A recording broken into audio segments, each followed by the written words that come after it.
dia, boa tarde, tudo bem com vocês? Eu vim aqui para a gente continuar com o nosso diálogo com as famílias em tempo de pandemia. Para quem não assistiu a parte 1 do nosso vídeo, por favor, assista. Lá eu explanei um pouquinho sobre os direitos de aprendizagem das crianças, que está lá na Base Nacional Comum Curricular, e sobre como a gente concebe, nós, enquanto escola, uma criança de 4 e 5 anos de idade.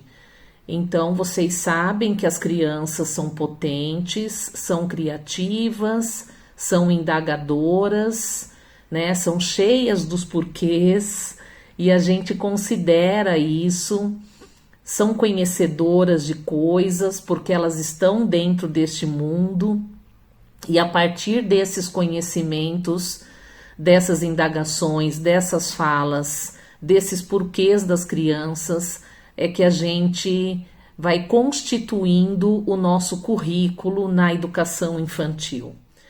E dentro de casa, como que é isso? Né? Damares, eu não sou professora, eu não sei ensinar, eu não sei o que colocar para o meu filho tá fazendo, o que ele gosta de fazer. Isso é importante a gente estar discutindo e estar se perguntando.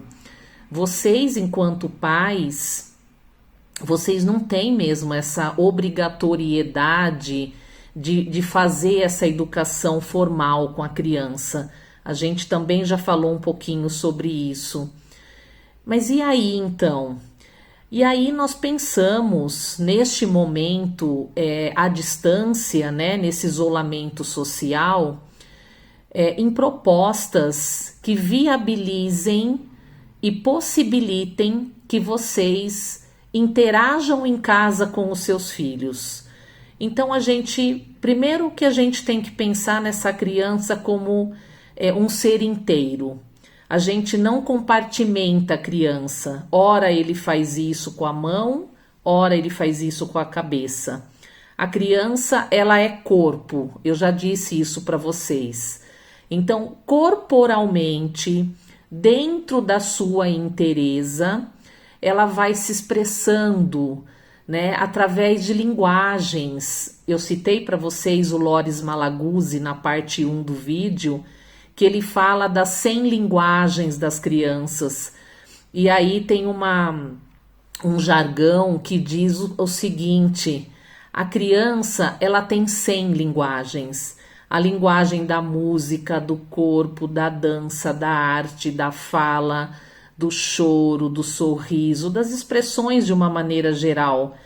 E a escola acaba roubando 99 linguagens da criança. Sabe por quê?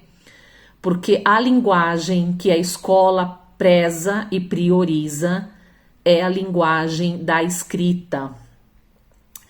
Então, quando essa criança completar 6 anos de idade, é isso que vai ser prezado na escola. Então, nós, enquanto escolas de educação infantil, a gente tem que vivenciar, sim, a escrita, mas a gente tem que vivenciar todas as outras linguagens. Por isso que a gente trabalha através das experiências. As crianças, elas têm que conhecer e elas vão descobrindo coisas experimentando. Então, nós temos que proporcionar para elas que elas conheçam a escrita através da leitura e escrevendo coisas, e através da oralidade, falando coisas, escutando coisas, dialogando, ouvindo histórias e tá viajando no mundo da imaginação, né? Quando eu leio uma história para uma criança, eu permito que ela viaje por mundos que talvez a gente nunca vá atingir na nossa vida, né? E através da imaginação e do pensamento, a criança começa a sonhar, a imaginar coisas em algum mundo distante. Quando eu leio para a criança, era uma vez. Esse era uma vez permite que as crianças já comecem a criar coisas na cabeça delas. Então, importante, ler para crianças história que tenha príncipes e princesas, que tenha reis e rainhas, que tenha os ogros, que tenham animais. As crianças gostam muito disso e a gente vai elaborando com ela esse pensamento dentro do mundo da imaginação. Com a leitura de uma história, ela vai conhecer culturas diferentes. Então eu vou ler para elas culturas de outros povos, contos da África, contos orientais, como que foi a constituição desse mundo europeu, o folclore brasileiro, como que é a nossa cultura brasileira, como que é uma história lá do sul, como que é uma história do nordeste, como que é uma história do sudeste. Por isso a importância da gente diversificar com as crianças esse tipo de leitura para elas irem se apropriando dessa diversidade que existe entre os mundos, entre os povos. E assim a gente vai ampliando também o conhecimento, a oralidade, né? Opinem sobre as histórias, dê um final diferente para a história. Como será que é esse título dessa história? Ah, se não fosse esse título, que título que você daria para a história? Faça um desenho dessa história ou não faça um desenho da história, faça outra coisa, né? E se a gente virar aquele personagem? E se a gente vestir determinada fantasia para a gente dramatizar determinado personagem? E se a gente colocar uma música dentro dessa história? Isso é uma das experiências que as crianças vivenciam na escola.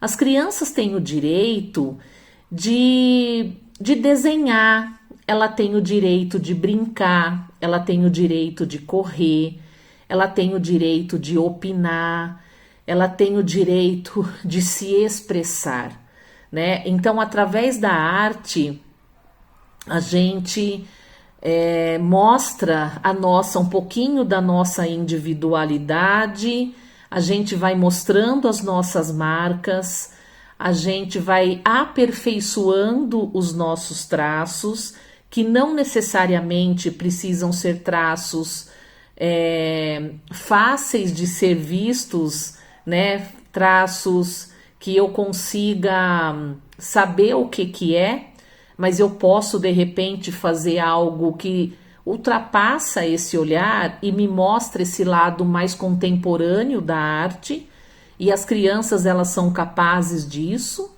Através da arte a gente vai trabalhando essa mistura de cores com as crianças, das boas imagens, esse olhar atento, esse olhar investigativo, apurado. E a gente vai mostrando então isso para elas. E elas também vão nos mostrar. Então, quando eu aprecio algo da natureza, um objeto que está na minha casa, quando eu faço um desenho de observação, é para eu reparar nos detalhes, é para eu reparar na posição, no movimento, né? Então, isso a gente faz com as crianças e tá lá as propostas de desenho para as crianças irem trabalhando essa questão do olhar e do aperfeiçoamento dos traços. O corpo em movimento, quando a gente fica de modelo para as crianças nos desenhar. Eu não sei vocês, mas na minha época de escola, a gente desenhava aqueles bonequinhos palito. A gente só sabe desenhar casinha, se alguém manda a gente desenhar. E a gente quebra isso na criança quando a gente permite que ela observe outras coisas, né? Um vaso mais rebuscado, os troncos das árvores, as texturas das coisas, como que é a textura do tronco? Será que toda árvore é verde? Será que todo verde é o mesmo verde? Será que todo tronco é marrom? E será que esse marrom é sempre o mesmo marrom?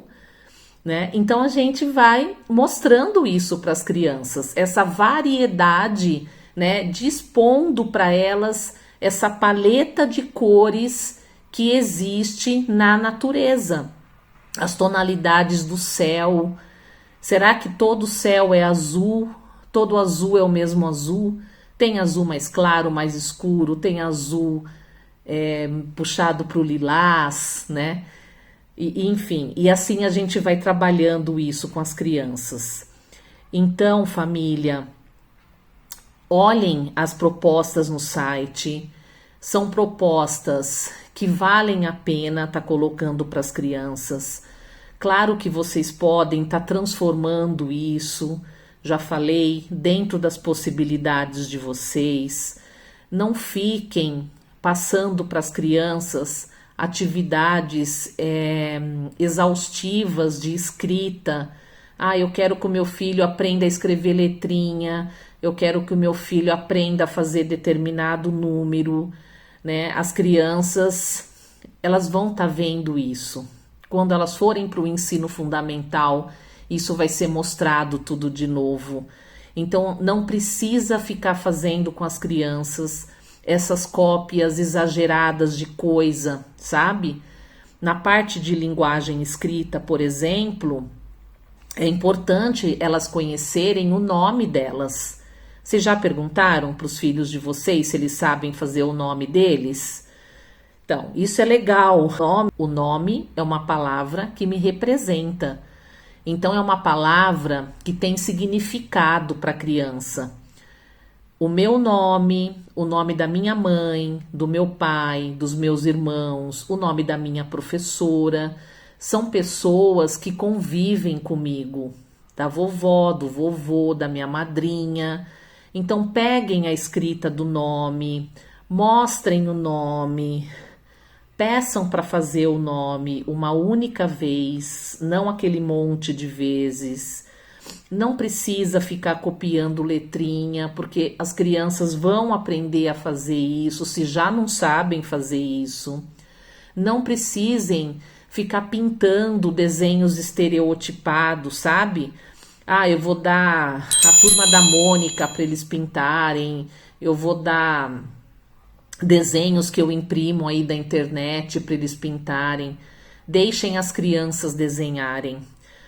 O desenho espontâneo da criança é muito mais significativo e muito mais potente do que um desenho pronto que eu dou para ele. Esses desenhos prontos, eles não são bons exemplos para as crianças. Isso acaba tolhindo a criatividade da criança. Então, quando eu desenho espontaneamente o meu desenho, ele fica muito mais incrível. Eu acho lindo o desenho de criança, né? E aí ela vai pintar ou não o próprio desenho dela. E assim a gente vai trabalhando com as crianças essa questão da arte. Deixem elas se expressarem através de uma dança, corporalmente. Peguem esses materiais não estruturados, que a gente já conversou sobre isso, para elas estarem confeccionando personagens, para elas estarem criando. Deixem as crianças brincarem muito, tá bom? Brinquem com as crianças. Peguem brincadeiras do tempo da vovó, do seu tempo, né? Porque eles não conhecem. Então, esse é o nosso papel aí dentro da nossa casa.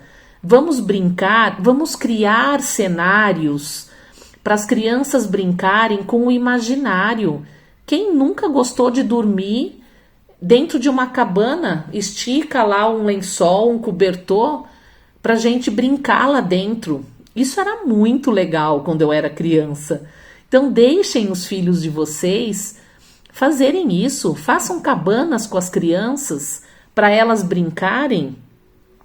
Deixem lá os objetos de casa para elas brincarem, brincar de casinha, brincar de médico, brincar de escritório, brincar de cabeleireiro, né? Brincar de cozinhar, tá bom? Então, isso é sobre as propostas que eu tinha para falar para vocês. Eu quero dizer para vocês que a gente tá com muita saudade das crianças. Não vamos perder o contato, a gente está aqui à disposição. Fiquem bem, ensinem as crianças a lavar as mãos, a cuidar do corpo. Essa parte de higiene é extremamente importante. Escovar os dentes, a trocar de roupa neste momento aí de pandemia. Não só no momento de pandemia, mas neste momento está sendo fundamental isso, o uso da máscara, o uso do gel. Em breve nós estaremos juntos e as professoras estão com muita saudade e se Deus quiser isso aí vai passar logo. Eu acho que já está demorando para passar, mas a gente crê que tudo vai dar certo, né? E me coloco aqui à disposição de vocês. Beijos e fiquem com Deus.